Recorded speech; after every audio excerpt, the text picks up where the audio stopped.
My dad toasted at Thanksgiving. Here's to the kids who made something of themselves and not the one cleaning toilets. Everyone laughed while I sat there, humiliated. Years later, he showed up outside my office, holding a resume. I was 22 the first time my father publicly humiliated me for my job. My name's Caleb, and at the time I was working as a janitor at an office building downtown. Not exactly the dream job, but it was honest work. I took pride in it too. I liked the quiet of the early mornings, the predictability of the routines, and the simple satisfaction of leaving things cleaner than I found them. I wasn't lazy. I wasn't directionless. I was saving money slowly, methodically, and planning for something bigger. Something no one in my family cared to ask about. But to my father, that job was the punchline to every joke, the mark of failure. My older brother Mason was already working at some financial firm by then, wearing suits and flashing his company credit card like it was a badge of honor. My sister Leah had married into money and spent her time curating a picture-perfect life on social media. They were the golden children, shiny, spotless, exactly the kind of people my dad liked to toast in front of company. That Thanksgiving was the first time I realized just how invisible I was to my own family. It was the usual big extended gathering at my parents' house. Turkey roasting, kids screaming, wine flowing, and adults laughing louder than necessary. I'd shown up with a homemade pie and a six-pack like I always did. And as usual, no one really acknowledged me beyond a distracted, "Hey, Caleb." Dinner was loud and chaotic the way it always was, with my dad holding court at the head of the table, like he was some kind of emperor. He'd always liked having an audience, and of course he loved his little speeches. Every holiday he'd raise his glass and toast to something. Family, health, the good old days. But this time he went off script. To the kids who made something of themselves, he said, grinning at Mason and Leah. To hard work that actually leads somewhere, and to never ending up cleaning toilets for a living. I remember the pause after he said it, the way everyone chuckled nervously, glanced at me, then quickly looked away. Mason smirked and clinked his glass with Dad's. Leah pretended not to hear, but her husband let out a snort and muttered something under his breath. I didn't say anything. I didn't even finish my food. I stood up quietly, left the pie on the counter and walked out the front door. Nobody followed me. Nobody called. Not that night. Not the next day. That moment stuck with me like a shard of glass buried too deep to pull out. It wasn't just what he said. It was the way he said it. Like I was a disappointment he had to laugh off to make himself feel better. Like my life, my choices, my path were just garbage to be swept under the rug. But what they didn't know, what they never bothered to ask, was that the janitor job was never supposed to be the whole story. I had been working nights while taking online business courses. I was learning everything I could about commercial real estate, maintenance building codes, contracts, zoning laws. Every paycheck I earned from scrubbing toilets and mopping floors went into a savings account that I treated like sacred ground. I had a goal, a timeline, a vision. I wasn't going to be a janitor forever. I just didn't feel the need to broadcast it. Over the years, I showed up to fewer and fewer family gatherings. The invites started feeling more like formalities anyway, mass texts with no warmth behind them. And I didn't mind. I was busy building something real. I bought my first small office building at 26. It was a run-down property near the industrial edge of town. Leaky pipes, outdated wiring, the whole 9 yards. But I fixed it. I managed to clean up myself. I put in new systems, got it up to code, brought in tenants, and within a year, I was already seeing a return. It wasn't glamorous, but it was mine. By the time I was 30, I owned 3 buildings and had just started my own property management company. I had a team contractors, I trusted a lawyer on retainer, and a portfolio that was growing faster than I'd ever imagined. I still dressed simply. I didn't post about it. I wasn't trying to prove anything, but I never forgot that Thanksgiving toast. Not once. It wasn't until a couple years later that I saw him again in person. Not at a family event, not at another holiday dinner, but sitting outside my office building in the rain, in a wrinkled shirt, holding a manila folder in his lap, like it contained the last scraps of his dignity. At first, I didn't recognize him. He'd aged badly.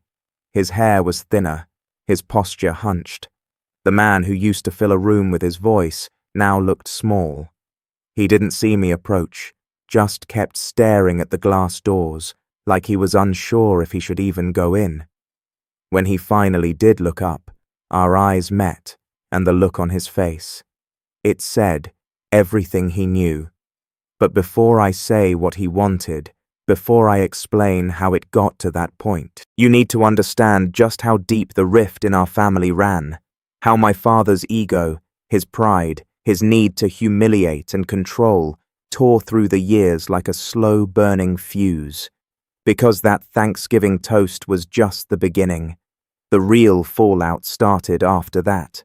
One choice, one snub, one insult at a time, until it all came crumbling down. I didn't stop speaking to my family altogether after that Thanksgiving toast, but something in me shifted. I became quieter, more guarded. Phone calls felt more like obligations than conversations. I kept them short, polite, distant. My siblings didn't notice. My dad certainly didn't. And my mom, well, she never challenged him on anything. She had perfected the art of looking away. Over the next couple of years, the pattern only hardened. Every family gathering followed the same script. Mason would talk about his latest promotion or his new client bonuses, and Dad would nod with pride, throwing out lines like, "That's how you build a future," or "Now that's a man with direction." Leo would flash photos of her kids in private school uniforms, her husband chiming in with stories about ski trips and backyard renovations. They'd all talk over each other like they were auditioning for the spotlight. And me, I'd just sit there sipping water, answering direct questions, with as few words as possible, waiting for an excuse to leave. The real breaking point didn't come all at once. It started with little things, tiny cutting remarks Dad couldn't help but throw my way. Still mopping floors. Caleb.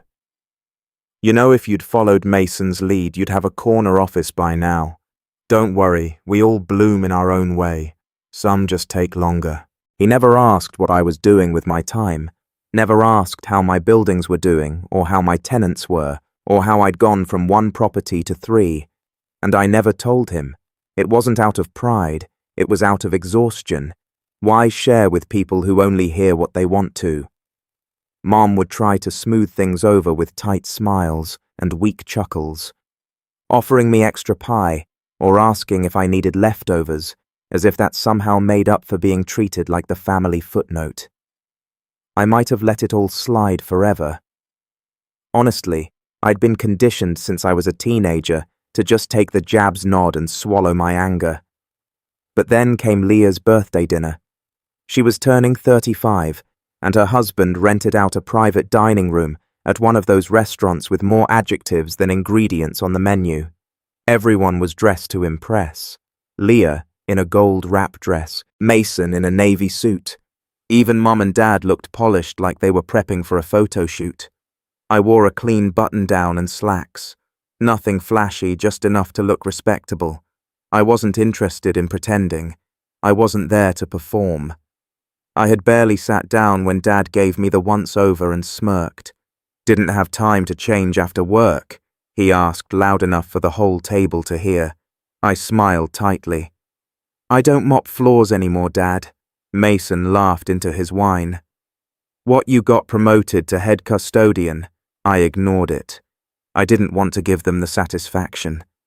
But Leah was always sharper than she let on. "So what do you actually do, Caleb?" she asked sweetly, cutting her steak with surgical precision. "You're always so mysterious.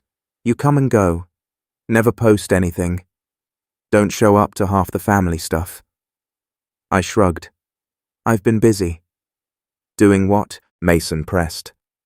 I mean, it's fine if you're just keeping it simple. Not everyone wants the stress of a real career. And that's when Dad chimed in again, this time lifting his glass. To Caleb, he said, the smirk returning, the most consistent one in the family, still grounded, still humble, still underemployed. Everyone laughed, even Mum, though she looked uncomfortable. It was like they couldn't help themselves, like bullying me had become tradition.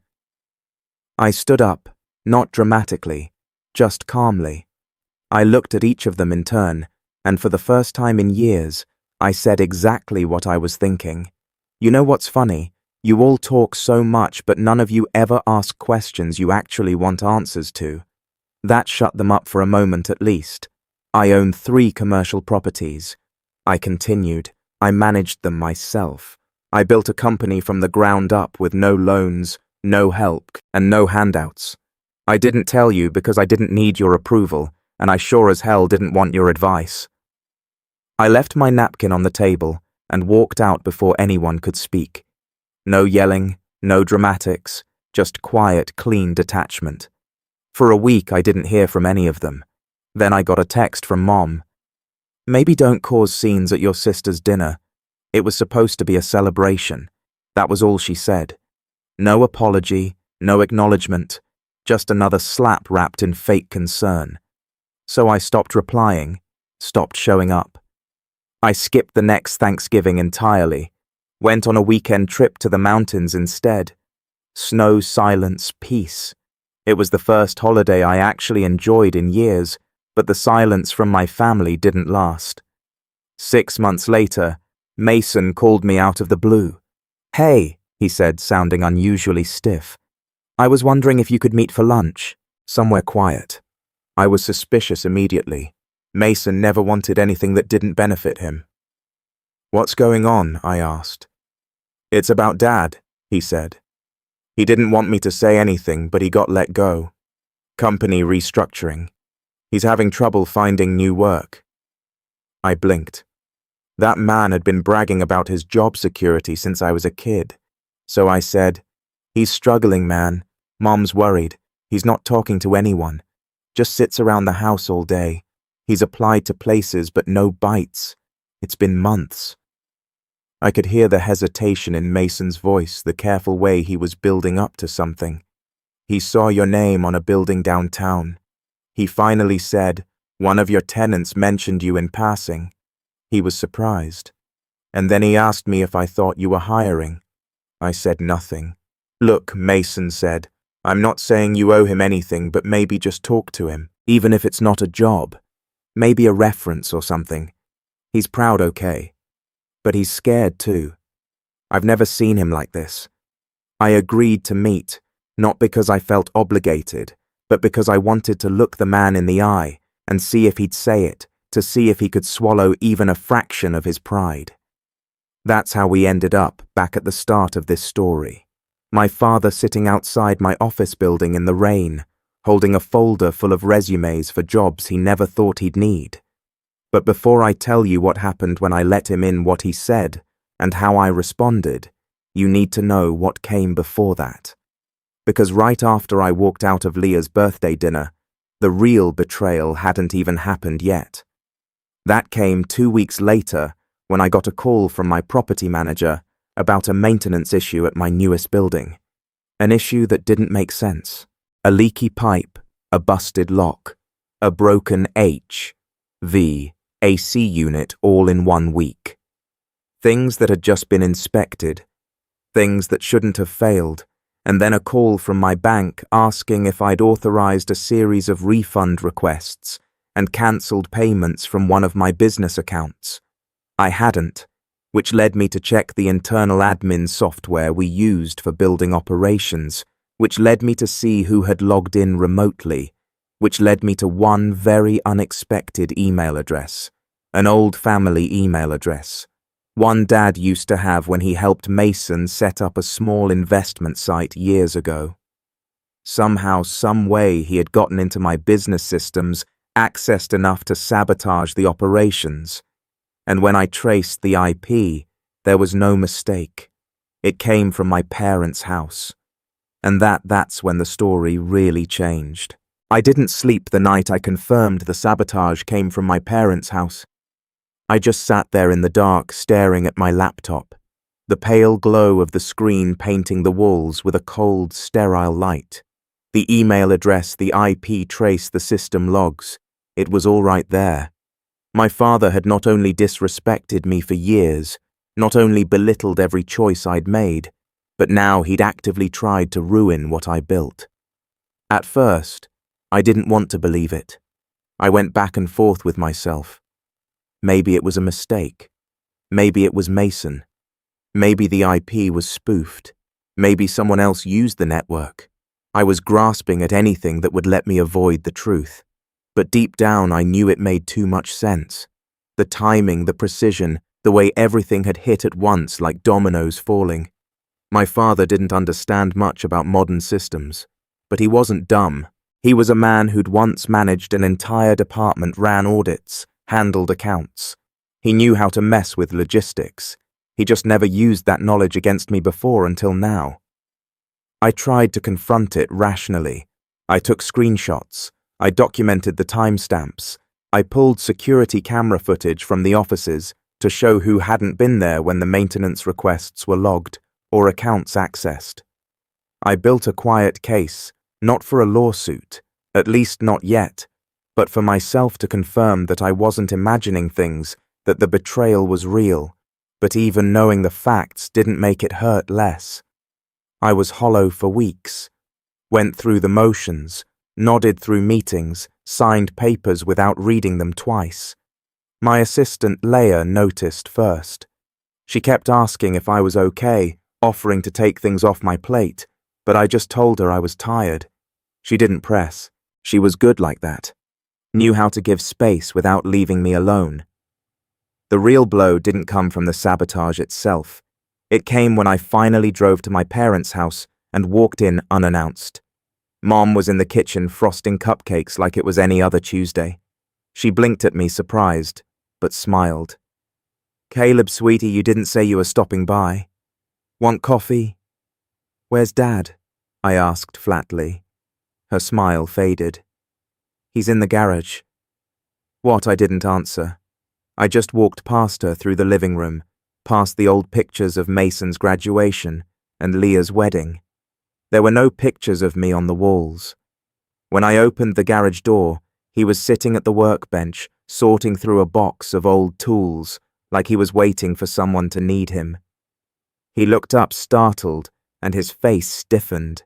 "Didn't expect to see you here," he said. I held up the folder I brought with me. Inside were the printouts of the logs, the traces, the screenshots. I handed them to him in silence. He took one look and scoffed. "You came all the way here for this?" he asked. I waited. He set the papers down on the bench like they bored him. "So what if I looked into your little business? Thought maybe if you were serious about growing you could use some structure. Your systems are a mess, Caleb. You're running it like a janitor." My mouth went dry. "You accessed my accounts. You triggered false work orders. You tried to tank client confidence."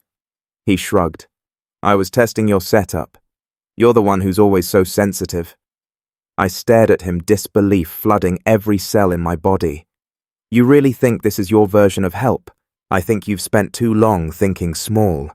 I thought if you saw where the cracks were, you'd wake up and finally let someone with experience help you run things."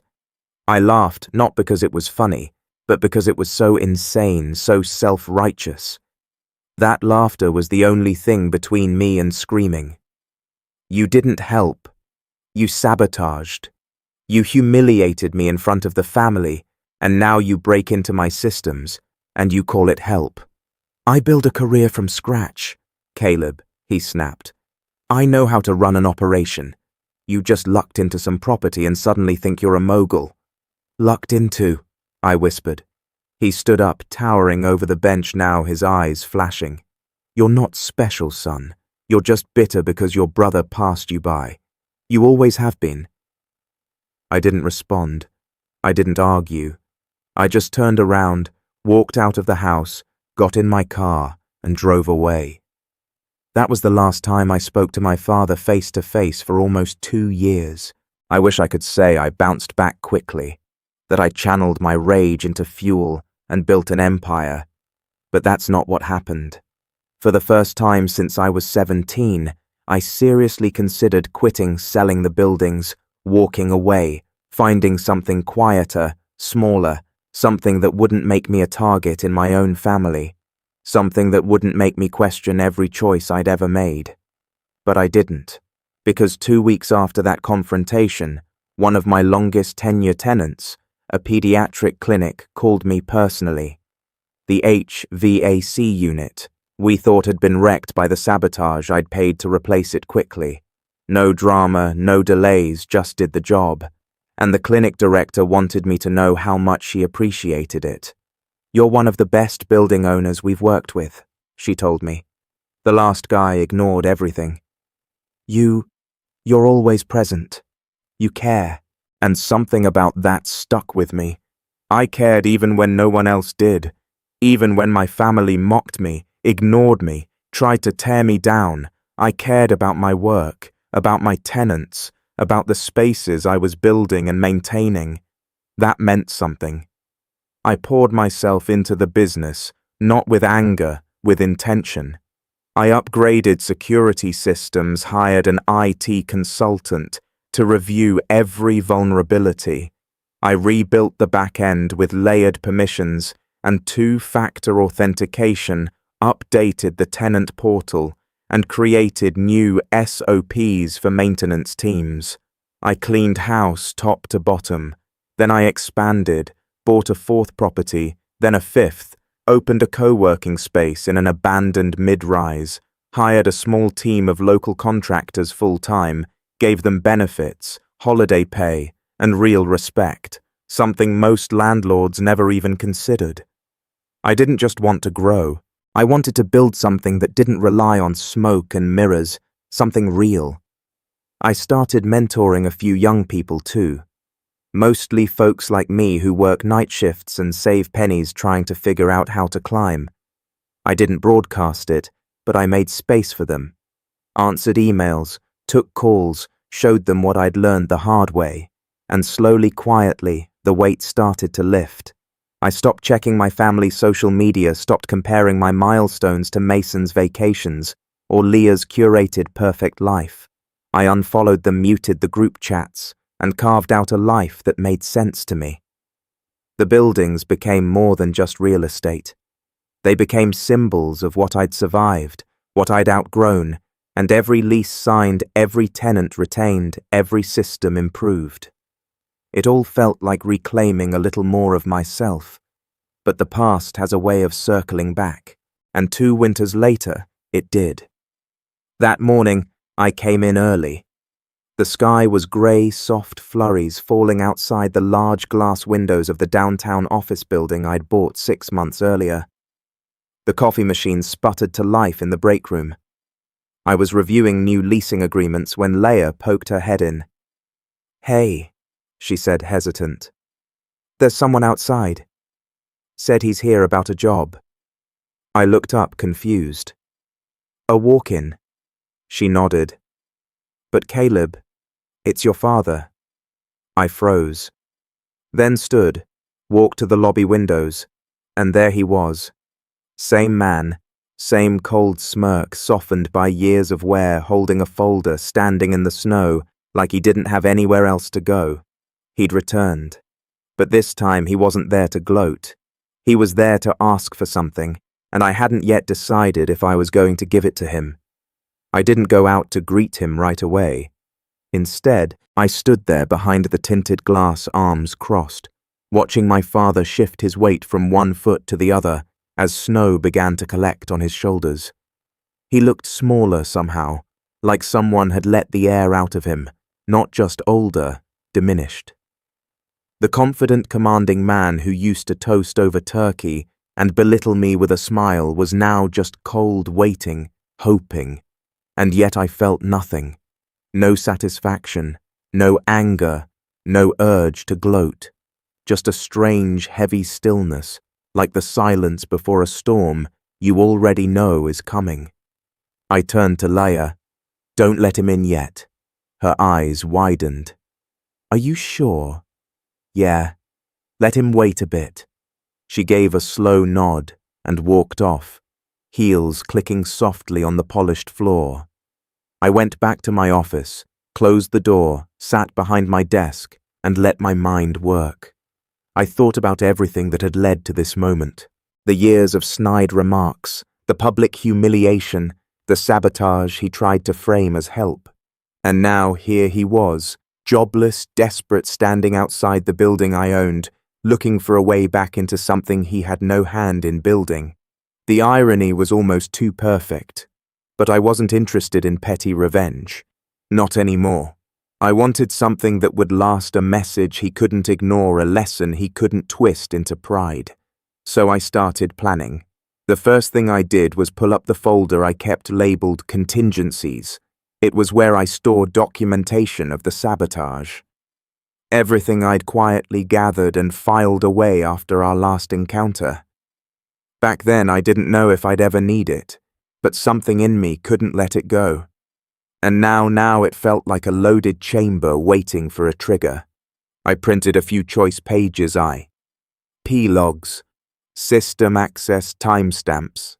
Not everything, just enough to remind him I hadn't forgotten. Next, I call my lawyer Sam. He was sharp, discreet, and had been on retainer since the second building.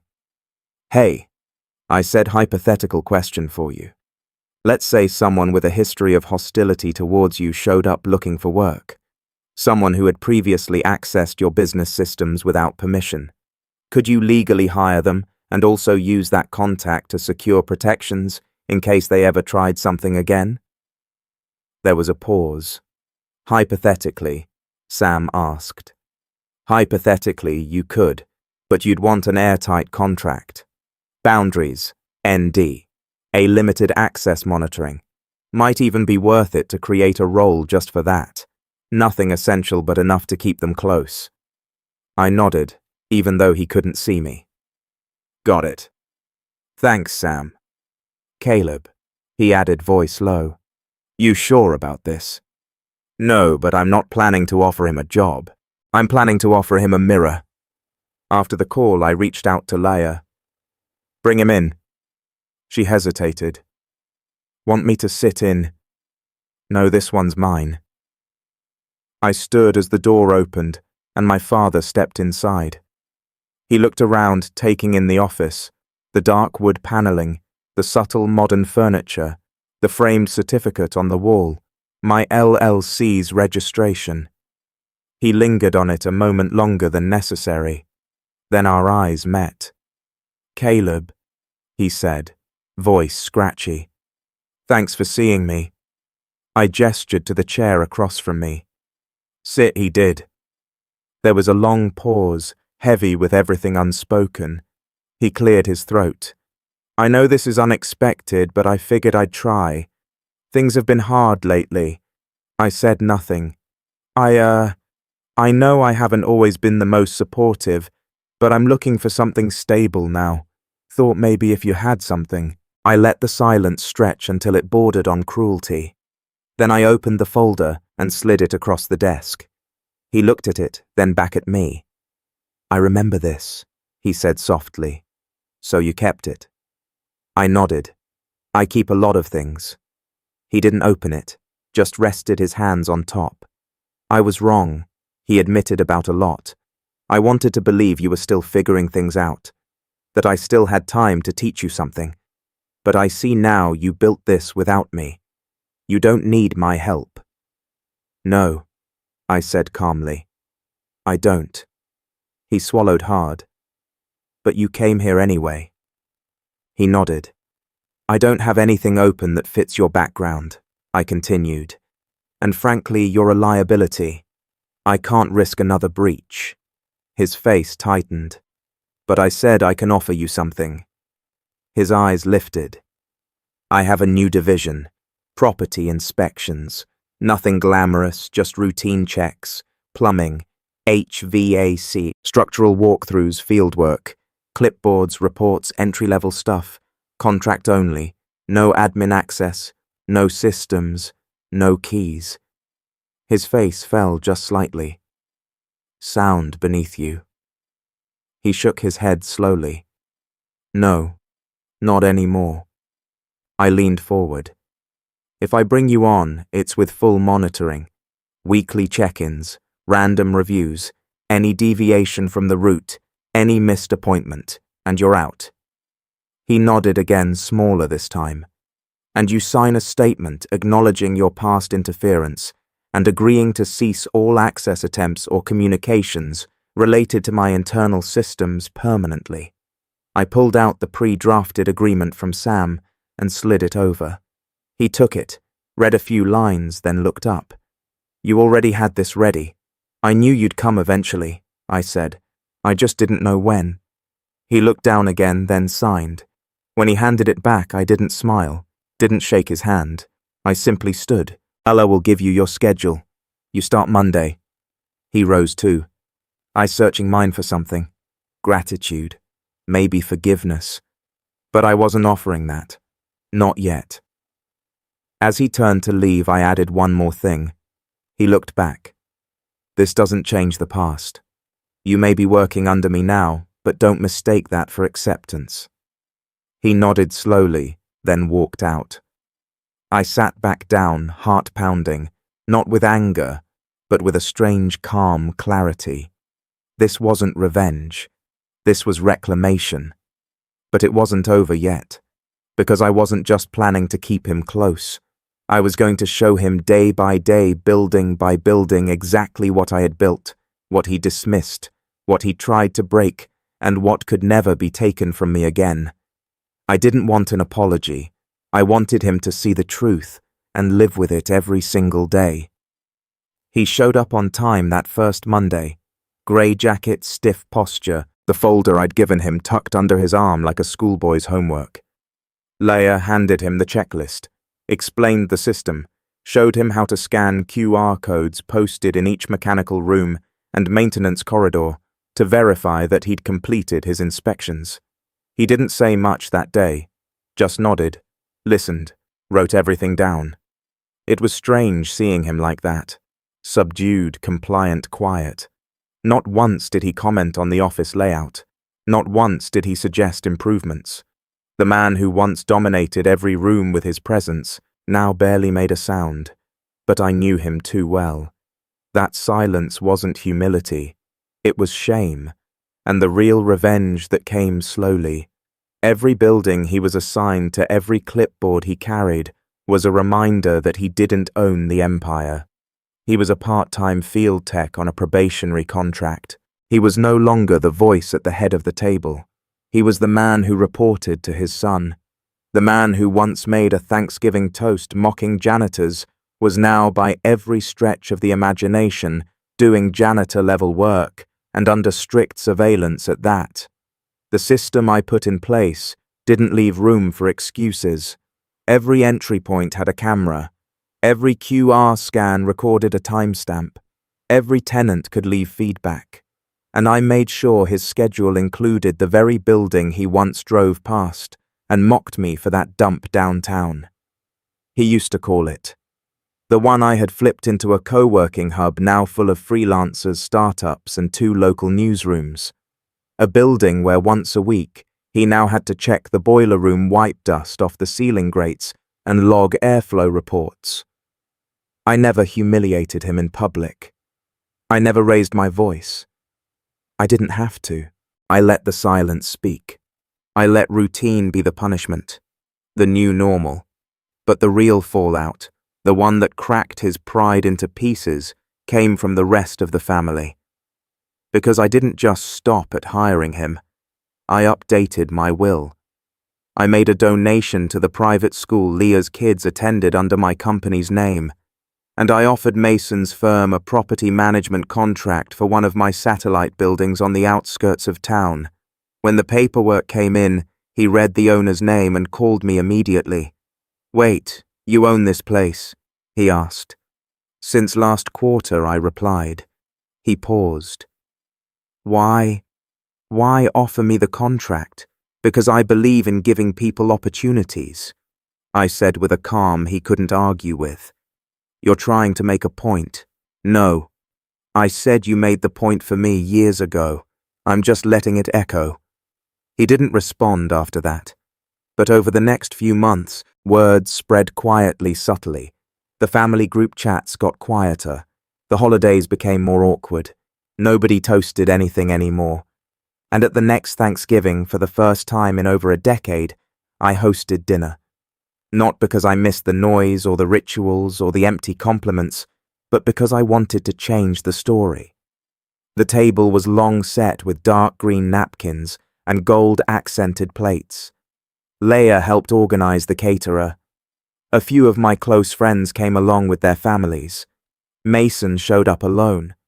His wife had a thing. Leah came late, dragging her husband and kids, eyeing the place like she was casing it for comparison. Dad arrived last. He didn't knock. He just stood outside until someone opened the door. When he walked in, I noticed something had changed. Not in his face, not in his voice, but in the way he didn't look at anything. Not the chandelier, not the art, not the velvet curtains. It was like he'd trained himself to avoid measuring, avoid reacting, avoid being seen, seeing. I let the room settle before I stood at the head of the table. Everyone turned to me, and I raised my glass to old roles, I said.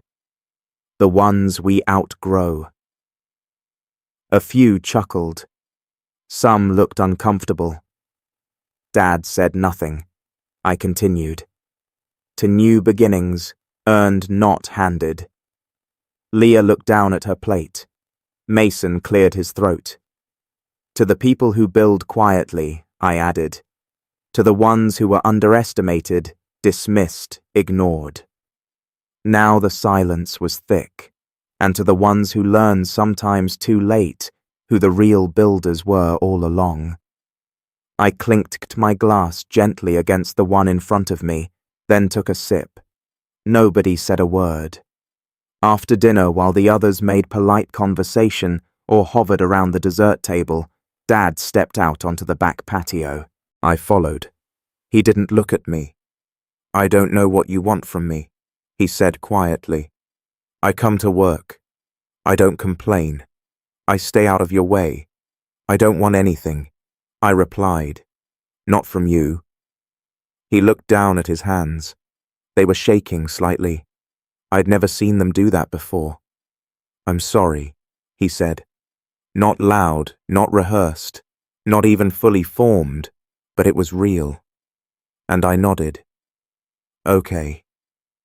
We stood there for a while, just breathing in the cold air. He didn't ask for more. I didn't offer. But when he came to work that Monday, he was 15 minutes early, and he stayed late. Months passed. Then a year his contract ended, but I extended it. Slightly better pay. Same role. He never asked for more. Never overstepped. Something in him had settled. Not submission. Exactly. Just reality. And over time the tension eased. We never became close. Never had long father-son talks or play catch-up.